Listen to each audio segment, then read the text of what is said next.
warahmatullahi wabarakatuh. Hai anak-anak semuanya, bagaimana kabarnya hari ini? Ibu harapkan semuanya dalam keadaan sehat, baik, dan tetap semangat dalam belajar. Baik, sebelum memulai pelajaran kita hari ini, baiknya kita buka dengan berdoa. Berdoa dimulai. Berdoa selesai. Baik, untuk materi kita hari ini adalah perwujudan nilai-nilai Pancasila dalam berbagai bidang kehidupan. Dibagi menjadi 4 bidang. Yang pertama, perwujudan nilai-nilai Pancasila di bidang politik dan hukum. Yang kedua, perwujudan nilai-nilai Pancasila di bidang ekonomi.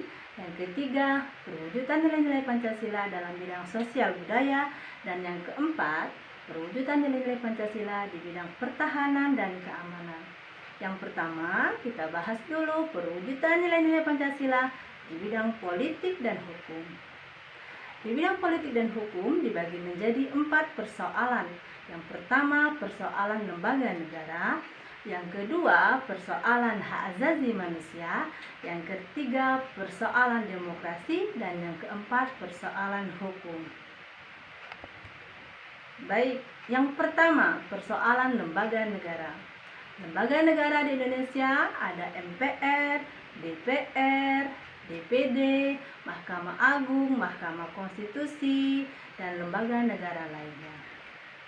Sebagai pelaksana dalam menjalankan sistem pemerintahan, lembaga negara harus dikembangkan sesuai dengan kemajuan dan kebutuhan masyarakat dan negara.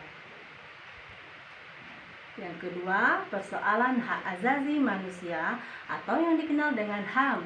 HAM merupakan hak yang melekat dan digunakan untuk menjaga keseimbangan antara hak dan kewajiban. HAM sendiri diatur dalam Pasal 28A sampai Pasal 28J Undang-Undang Dasar Negara Republik Indonesia tahun 1945. Yang ketiga, persoalan demokrasi. Negara Indonesia menganut sistem pemerintahan demokrasi Pancasila yang tumbuh dan tradisi dari nilai budaya Indonesia serta mengutamakan musyawarah mufakat dan kekeluargaan dalam pelaksanaannya. Persoalan yang keempat adalah persoalan hukum. Kita ketahui dalam pasal 1 ayat 2 yang berbunyi, negara Indonesia adalah negara hukum. Seluruh hukum nasional yang diciptakan haruslah bersumber pada Pancasila sebagai sumber dari segala sumber hukum dan tidak boleh bertentangan dengan nilai Pancasila. Nah, yang kedua, perwujudan nilai-nilai Pancasila di bidang ekonomi. Perwujudan nilai-nilai Pancasila di bidang ekonomi diatur dalam Pasal 33 Undang-Undang Dasar Negara Republik Indonesia tahun 1945. Indonesia secara tegas menyatakan menganut sistem ekonomi yang berasaskan kekeluargaan. Yang ketiga, perwujudan nilai-nilai Pancasila di bidang sosial dan budaya.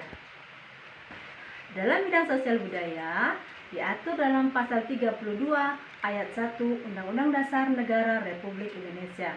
Dalam pasal tersebut dinyatakan bahwa negara memajukan kebudayaan nasional dan menjamin kebebasan masyarakat dalam memelihara dan mengembangkan nilai-nilai budayanya. Perwujudan nilai-nilai Pancasila di bidang sosial budaya dapat dilihat dari hal-hal berikut. Yang pertama, menghargai keragaman budaya Indonesia. Yang kedua, melestarikan keragaman budaya Indonesia. Yang ketiga, mengembangkan nilai-nilai persamaan status sosial. Dan yang keempat, menghalangi berkembangnya nilai feodalisme. Baik, yang terakhir, perwujudan nilai-nilai Pancasila di bidang pertahanan dan keamanan. Oke, untuk perwujudan nilai-nilai Pancasila di bidang pertahanan dan keamanan diatur dalam Pasal 27 ayat 3 Undang-Undang Dasar Negara Republik Indonesia tahun 1945. Dinyatakan di sana bahwa setiap warga negara berhak dan wajib untuk ikut serta dalam upaya pembelaan negara. Upaya pembelaan negara merupakan hal yang wajib dilaksanakan oleh seluruh warga negara Indonesia. Dalam pasal tersebut juga dijelaskan bahwa tiap-tiap warga negara berhak dan wajib untuk ikut serta dalam usaha pertahanan dan keamanan negara. Berdasarkan pasal 9 ayat 2 Undang-Undang Nomor 3 Tahun 2002, adapun bentuk partisipasi rakyat dalam upaya pembelaan negara dapat dilakukan dengan 4 cara. Yang pertama, belajar pendidikan kewarganegaraan. Yang kedua, mengikuti pelatihan dasar militer. Dan yang ketiga, pengabdian sebagai anggota TNI. Dan yang terakhir, yang keempat, pengabdian sesuai dengan profesi. Itulah materi tentang perwujudan nilai-nilai Pancasila dalam berbagai bidang kehidupan. Terima kasih, sampai berjumpa dengan materi selanjutnya. Wassalamualaikum warahmatullahi wabarakatuh.